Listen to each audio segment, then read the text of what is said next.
Location-based marketing, local marketing, it's been around forever. But what's new?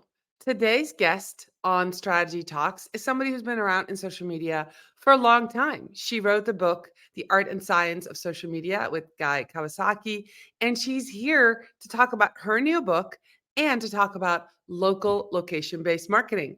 Don't forget to stay for we're going to be right back.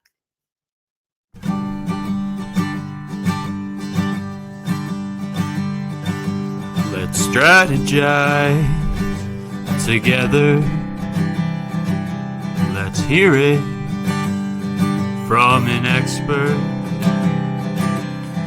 Join the conversation, it's informative and free. You and me, let's talk some strategy.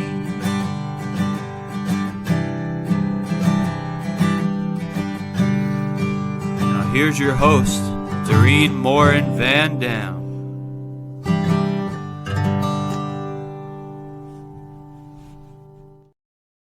Hi, everybody. We're back live with another episode of Strategy Talks.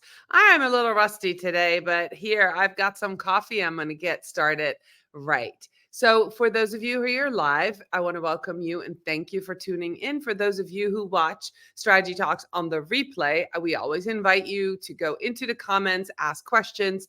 And if you do put hashtag replay in the comments, so my guests and myself both know that you're watching the replay.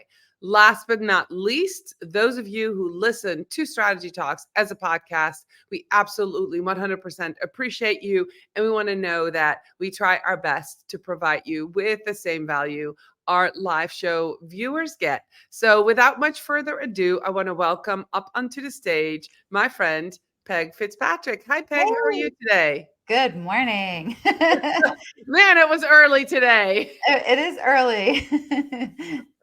So how have you been? So good. So good. Just, you're in New England too. So it's literally the best time of the year to be a New Englander because it is really gorgeous. I love the crisp fall weather and the leaves, and it's just nice. Yeah, I think today I get up early with my dogs and I looked before I took them outside. And the weather's at 39 degrees. So I'm like, okay, that's the lowest it's been yet this year. So it's definitely getting cooler. But like you said, beautiful, beautiful orange colors, yellow, red, everywhere. So that's great. So yeah, I moved to New England 5 years ago. You've been here for a long time. Yeah. But we first met, and this is what I want our viewers to know. You and I first met in 2015 at Social Media Marketing World, which I cannot. I think it was even before that because we were in a group that was like, I can't even remember who else was in there. Brooke Sellis was in Oh, it. the social collection, the social media collection, the Yeah, it was so social. long ago Oh, but we didn't meet in real in life, but we were person. writing together. That's Yes. right. Oh my gosh. So yeah, over 10 years. So Yeah. today we're going to talk about local marketing strategies, right? So Mhm. let's talk about what's old, what's new, because Mm. here's the thing. When I started 14 years ago, it was all about local marketing, right? Mhm. Because social media was new. Everybody wanted some of it. Facebook groups were huge. People were going into groups promoting their business. Um, what's happening with local marketing now? I'm sure there's new ways, new strategies, new ideas. So give us kind of like a couple of new things that are happening. New I would thing. love to know. So new for small businesses. Excuse me. So I think some things are the same. I mean, Facebook, I think, is the thing that's been around forever, and some people still like it. I don't think it's that popular anymore. I still hear people talk about Facebook groups, which I think aren't good for small businesses. So I think the newest thing that people are doing is threads. But I will say, I don't think threads are really the best place for small businesses because, well, depending. If you're a local business, I don't really think so. But small business, yes, because it's not a place where you can connect by location, really, unless you can remember off the top of your head where everybody is. So we'll say that's a no for that. Um, But I think Instagram is still, really great for small businesses. And I think Reels obviously are the thing that, Meta is pushing and people are doing well at. I think anytime you're looking at creating shorter content, you think, oh, well, that's easy. It's just, 6 or 10 seconds. But the shorter content is, the harder it is to get better. So shorter isn't necessarily easier because it has to even be better in that short amount of time. If you remember way back, remember when Vine was popular? And Yes. that was 6-second videos only. And it's really hard to be great in a really short amount of time, to be funny or, to get your message across. There's some people who just excel at it. Zach King is one Yeah. who he's amazing on every format, but he burst on the scene with Fine.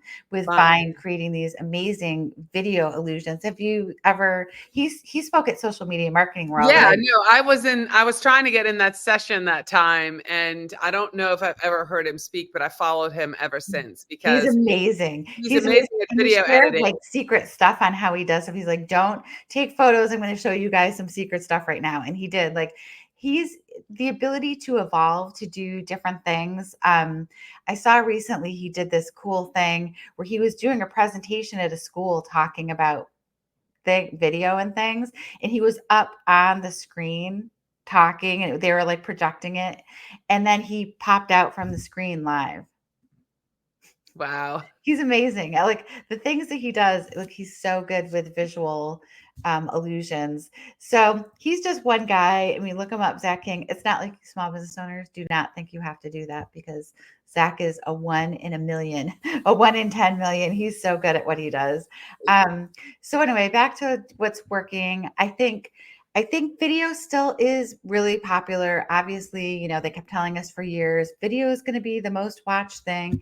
And I think Meta is really good at making the thing that they want the most popular thing because it keeps people on the platform longer. What they want is to keep us on the platform scrolling longer. So Instagram Reels are still very popular, and Instagram stories are popular. Posts are different because they're videos, and just a static post doesn't do as well. Um, but you can still create a mixture of things that work for your business. I don't think you have to do just video. I think video is really hard for small businesses because, number one, it doesn't have to be the same quality that it used to be. Everything used to have to be like perfection quality. Now things are more kind of like a little bit more casual, like, behind the scenes kind of things don't have to be so over edited, but it still has to be good. It can't just be bad lighting, and there's still like quality, even though it's less produced, if that makes sense. Yeah, so let's address the elephant in the room here. Small business owners, local businesses, video, they don't want to be in the video. Yep. So I know we're going to talk about strategies, and this is kind of tactics, but how do you get, or how do you motivate somebody to either get on video or take video? Right. Because I've been working with one company for 8 years, and they finally hired an intern who is Mm. now creating video, which is one strategy that I would recommend, right? So she Yep. is going outside and taking video of the Yeah. work vans driving away and the unboxing and all the things I've asked for forever, but nobody really wants to be in the video. So Right. how do we address this? You know, there's a trend right now that I absolutely love, which you've probably seen, where they have the Gen Z write the copy for the videos. Have you seen Yes, that? Oh yes, God, I love that. That's a perfect way for a business to get in on it. Have a Gen Z write it, and then you have these adults. I mean, the British people, I think, are the best. They're like going through the museums and they're like, slay. They use Gen Z terms, which yeah, sound really funny when actual adults are not the right, Gen Z are not adults, but they have their own, for a long time, millennials were dominating the trends and stuff. And now the Gen Z has, they're old enough 100%. now, it's their Yeah, turn. So yeah. now they have all this other slang, and I love that trend. So typically finding a trend for new videos isn't always the way to go, because sometimes they're just like, you don't get it. But the Gen Z trend, like having the Gen Z write the copy is a really great trend. But I think having someone else do it is important. You can have faceless video where the person isn't on camera, and you can have B-roll. And obviously, if the small business owner isn't comfortable being on camera, someone else has to do it because awkward videos don't help. Yeah, And it takes a little time. I will say for the company that I work for, one time we did a retreat where we had people come on camera and just did like a brief explanation of what our company did, just to see what everybody was like, how they sure. explained the mission and thing. And it was way harder than everyone thought, including the boss, who is my husband, by the way. Yeah, Don't tell anybody he's my boss, but he likes to remind me all the time. yeah. But you think it's easy because they see people like you and I who've been on camera a whole bunch. But then when he went to go record himself, it was so hard to do. It's like It is really 20 hard to different do. things.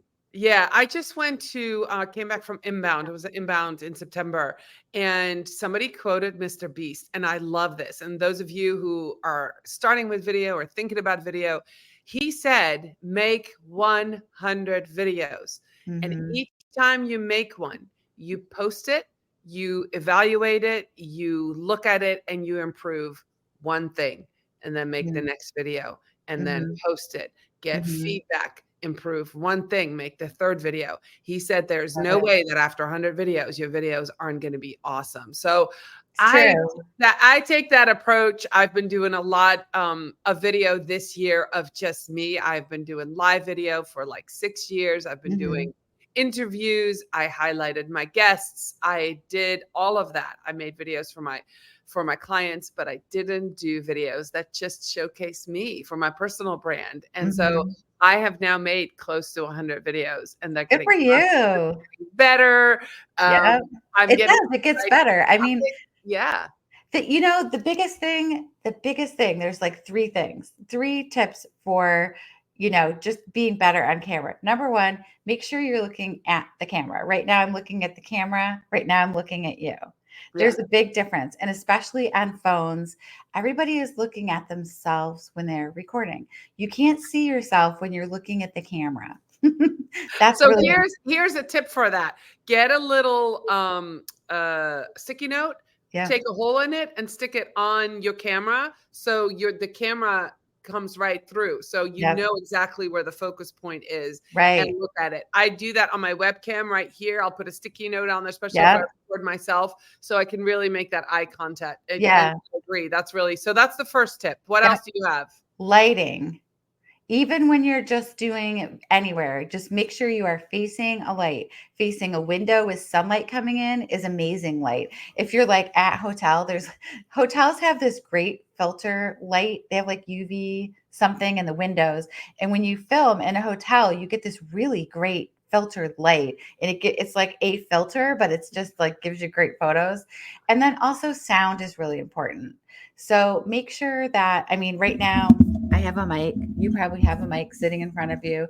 But if you're recording, you can get little things. I even have like the little baby tiny mic, which is so cute. So you can do a tiny mic if you're recording, or you can do, it's really popular right now to have the little Rode mics with the little sound thing on there. So if you need to just get a little mic, you can get the kind that clips on, the little lavalier mics. That's the And one I have. Yeah, the little yeah, lavalier that clips on that nobody can really see that you're yeah, wearing. you But can't that see it. way you can have, and that's the reason why you want that mic, because especially if you're doing it on your phone, you have Hmm. to be within a certain distance of your phone. But if Right. you have the lavalier mic and you plug it into your phone, and for example, it's beautiful outside, we're in New England, and you want to do a video where you're walking towards the camera, or you are exercising or something, you want to have that video so the sound is good. I agree with you, Peg. Right.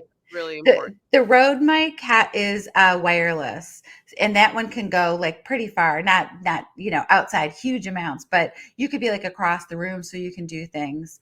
I got that. I have not. I was looking for a mic yesterday and I pulled it out. I was like, oh, hey, I do have that Rode mic. I should probably figure out how to use it. Duh. That's great. So when we talk about small businesses, local businesses, Peg, the biggest new keyword in marketing in the last 2 years has been AI. Mhm. So how can small business owners who might know as much about AI? I know we marketers, I think we're on the forefront besides We hop software immediately engineers. on. We have to be, right? Yeah, This the data analysts, the software engineers, they're creating it and they're updating it. But we are using it. We are, I right. think, the biggest group of AI users from what I can tell. I think So so. how does that translate to a local business owner? Right. How can they use AI? Where are some use cases that you've seen that would be super helpful? hmm I think one of the important things if you're going to start using AI is to do some research. Now there's kind of an overwhelming amount of how-to things because everybody's so into it, and there's also a lot of tools that which makes it more confusing to me. Like when there's too many things and people are like, "Oh no, there's too many choices," and it gets overwhelming. So just pick one thing. Don't pick a whole bunch of things. Um, One tool that I like is Magi, Magai. You've probably tried that Yep. as well, right, Dustin? So Yep. that one you can build your brand in there. I think one of the important things is to make sure that you know how to build your brand voice with AI. Otherwise, you're just putting things in and you're getting generic information, and that's not going to help your small business. So if you're going to do it, you kind of really need to, not kind of, but you definitely need to take the time to have it train in your voice and it's important for you as a small business owner anyway to know who your target audience is, how you're going to reach them, what your goals are, what their needs are, what their pain points are. You have to get together all this information and you have to feed it in there to help build what your brand is so it knows what you're doing, because you can't just put questions in and ask it things, because it'll give you answers but they won't be the best answers and they will have generic responses. So there's a girl that I follow, Kinsey. She has Authentically AI podcast and also Instagram. She talks a lot about how to do that, how to build your brand. There's a lot of people who do talk about but that's the first thing you need to do before you start writing prompts or getting in there, is to figure out how you can get it to work with you, to work with your brand specifically, not in a generic way. Don't you agree? Right. I agree. And so for a small business owner, if you're doing this yourself, Mhm. you can upload whatever you want. Now, if you're a marketer and you're watching this and you have multiple clients, there's a little more to it because Mhm. now you're uploading maybe private information or documents that aren't yours. So you need to be transparent with the business owner. Like, what are we doing? Maybe they have their own. Because as you're building an AI for them, you need to make sure that they understand what's being used for that. So Right.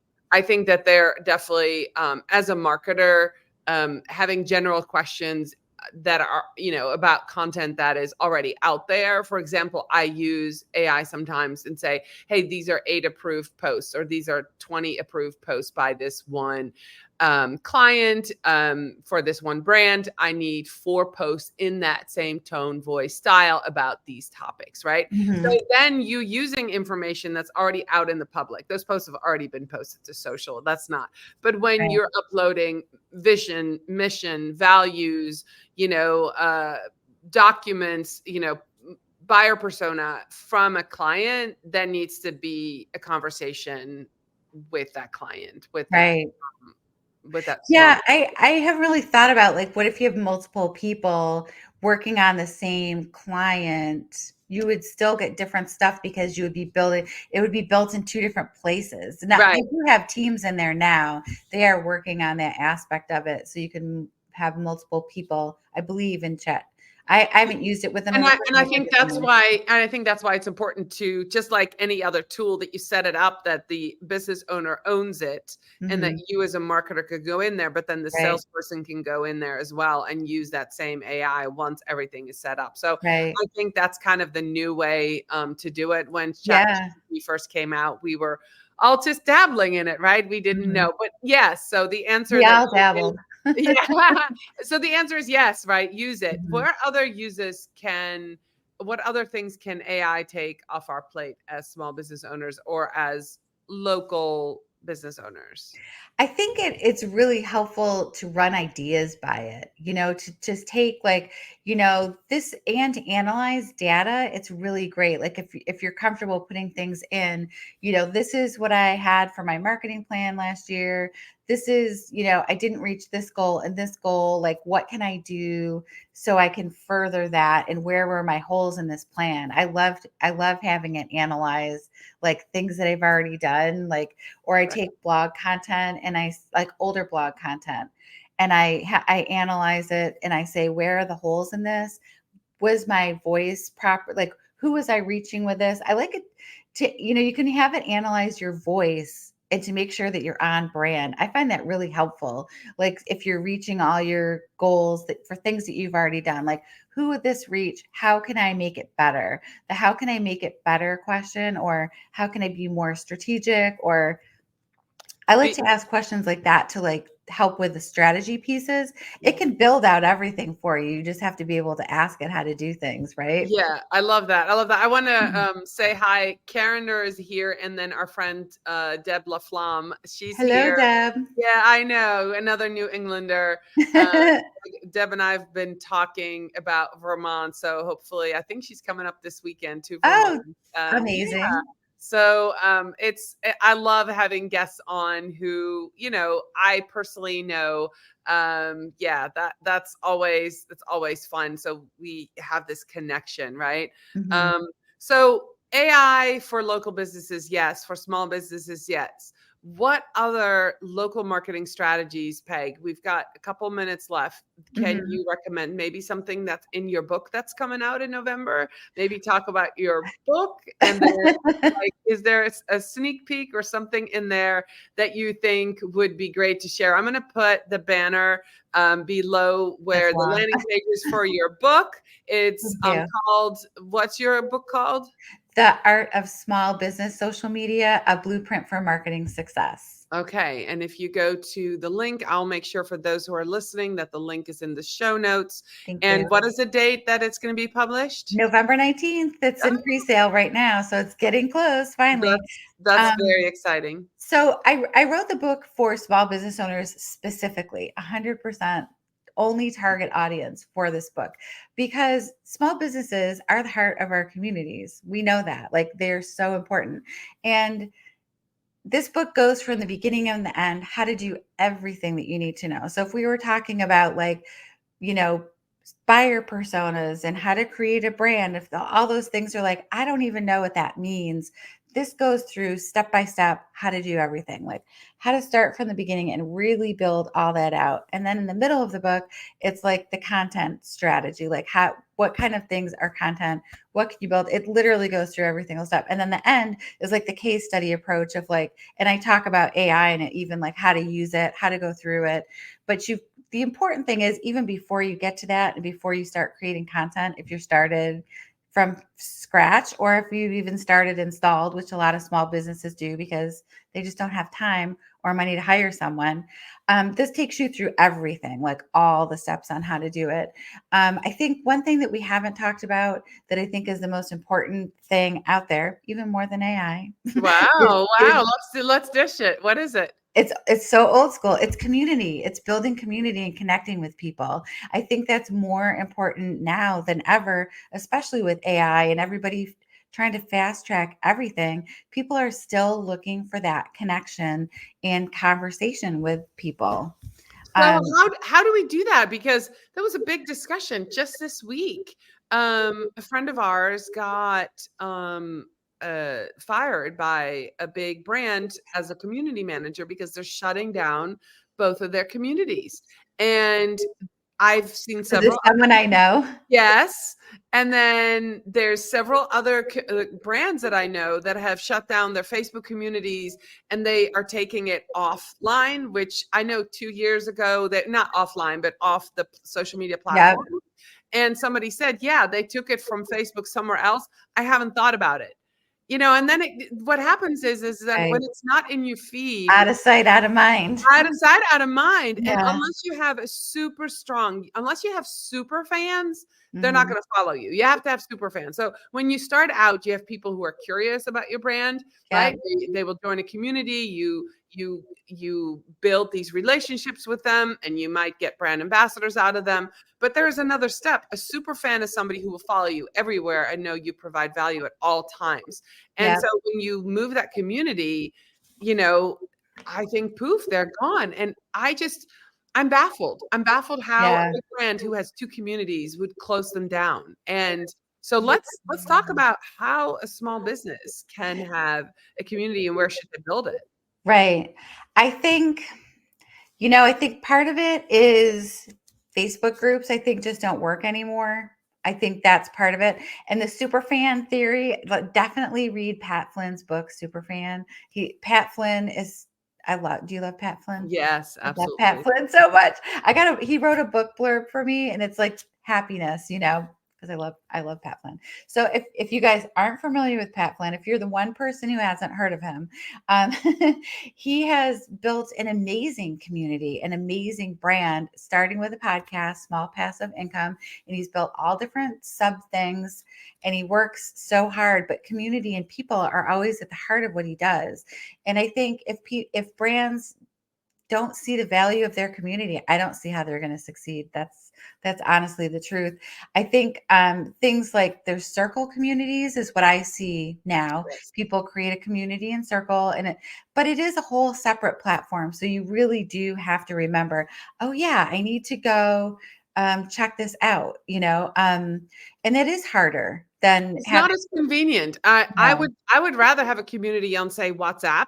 So I'm on my phone and I would see it pop up. Or Mhm. yeah, I mean, I agree with you. The circle communities, the school, to me, unless I'm paying for some sort of coaching or for a program, then I'll go to a paid community. Right, But a free community, I won't go off platform. And that's just right. my experience. And I think that is what's happening to a lot of people. Yeah, A lot of brands don't distinguish between that. If you have a paid community on Facebook, absolutely take it off and put it somewhere else. I right. agree because the people are paying for it. They see the value. They've already demonstrated that they see the Mhm. value. So they'll follow you. Yep. Free, there'll be another Facebook group or a free community that takes your place real quick. Right, right. So I think, if you have something that where you can really build a community like that, that's one thing. But if you're a small business, you're going to be more about nurturing the people who follow you and who like who follow and like your accounts, who comment on things, your customers that are coming in. So it's kind of more about nurturing those people. And I would say email is the way to do that these days. Because even the people that have communities where it's a little paid community, they're sending you an email saying, hey, your weekly whatevers are here. So, go. So it is a lot of work. Small business owners may not be doing this level of thing.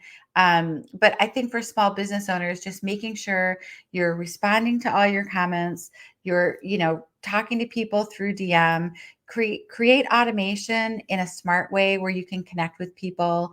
A brand that I manage it's a North America only brand, but we're the only social media globally. So I get questions and comments all different time zones. So I do have it set up with an autoresponder.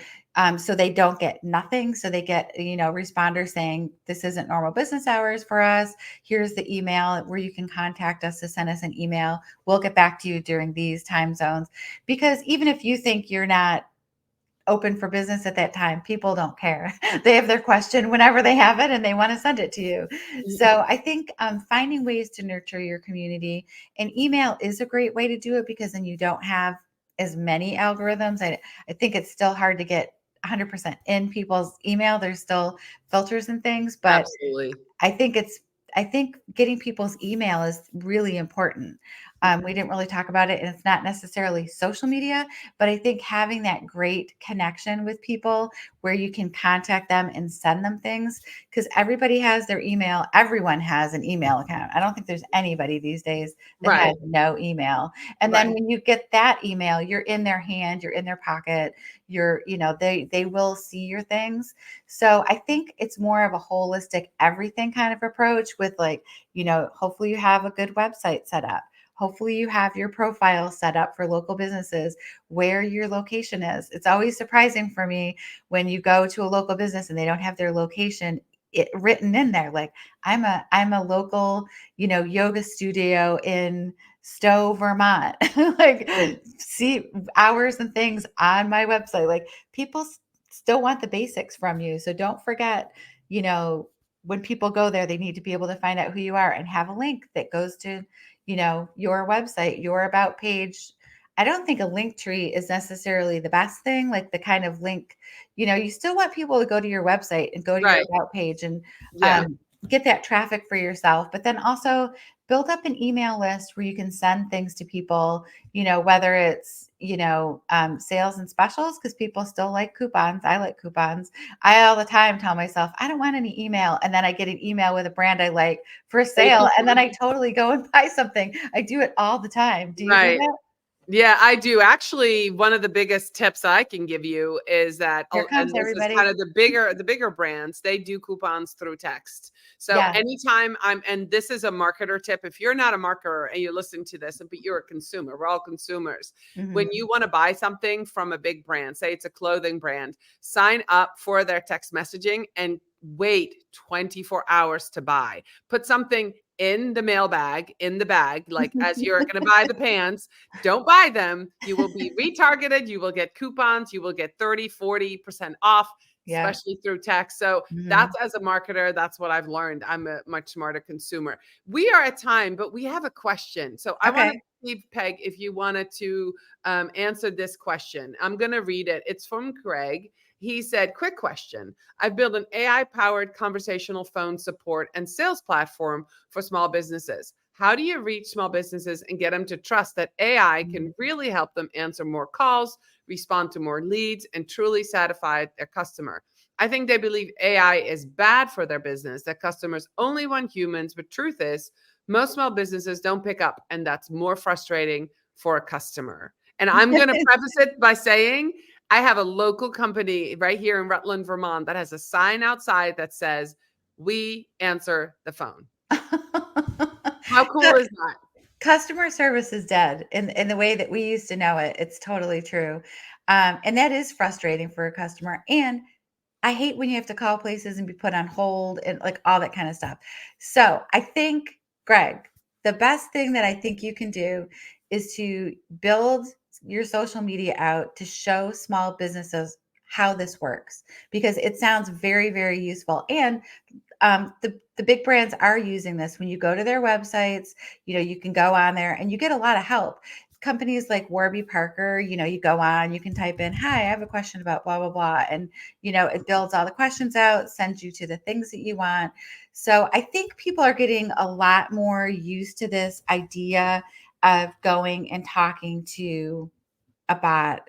I think just knowing that you've built it, I don't really know exactly how you built it, but it's customer service. So I'm going to assume that you have it built. I love the ones that have a little delay. Like they try to, if they answer too fast, it scares people. Like Yeah. when you go and use Chat GBT, you love it. It's like, wow, look how fast that was. But when you're a consumer, it's too fast for you. If so, you think, well, that wasn't really a person, but they have like time delays built in. So now it's like, oh, I'm thinking, and then it's like, do.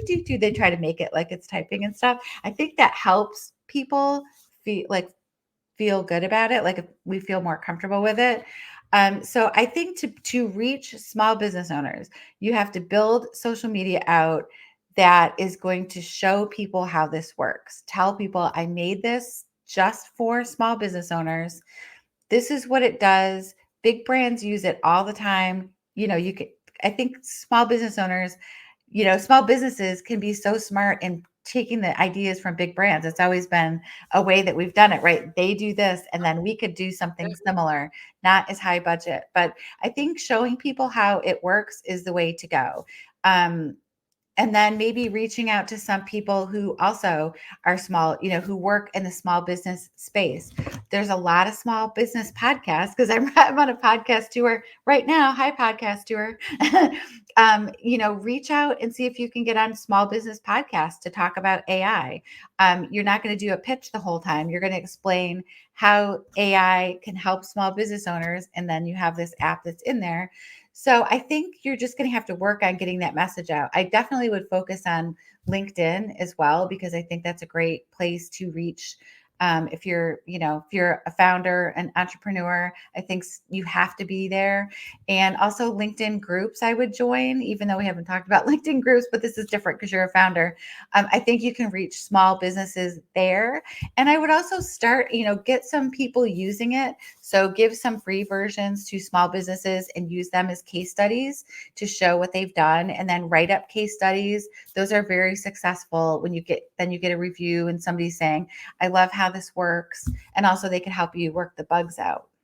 That's a great answer. I love that. And there are definitely people who are going to be able to use that. And then I think the one thing that you have to remember, Craig, is that you want to highlight the benefits, right? So figure out the pain points that small business owners have. You kind of mentioned that already, but they have a high turnover of people working for them, so that you would have to keep retraining people to answer these questions on the phone. But if you have a chatbot who knows the answers, then it's much faster. So what are the pain points that people run into, right? People say, well, you don't answer the phone. Well, what if you had a chatbot? What if you could text the company? So there's different ways to highlight those benefits that you offer with this AI. So I think that's great. Craig, if you want to talk to either of us, just message us and, we can chat. Peg, how do people connect with you? Where are you most active on social media? I'm on Instagram all the time, and I'm also on Threads because I love Threads. Are you on Threads? I am on Threads, but I'm not active. I made an account, and it's just I'm all in on LinkedIn at these days. So yeah, you've got to be on all in LinkedIn somewhere. too. Do you have a lot of conversations on LinkedIn? Absolutely. Yeah. I post a daily video, lots of conversations, lots of comments. My LinkedIn is really grown because Okay, why isn't LinkedIn showing that to me? So I need to go and comment on your last couple things to make sure that I'm seeing that. Exactly. Isn't Yeah. that frustrating? It's frustrating that you're connected to so many people that don't see you. Yeah. A lot of my videos are about, of course, social media strategy Yeah. talks. Yeah. And freelancing, outsourcing, those kind of things. And so, Yeah. once you see a video, I'm having comments and conversations all the time, every day. Awesome. So let's connect there. So Yeah. those of you who stayed all the way to the end, we appreciate you. This was a great conversation. I haven't done something about local marketing or location marketing or small business marketing for a while. I love all these strategies. So go look at Threads, go look at Instagram, do more reels, do more video, try LinkedIn groups. There's so many things that you can do. Connect with Peg on LinkedIn, but Instagram and Threads if you're active there. Peg, thank you so much for being with us today. I'll be back next week with another episode of Strategy Talks. Bye, everybody. Thank you.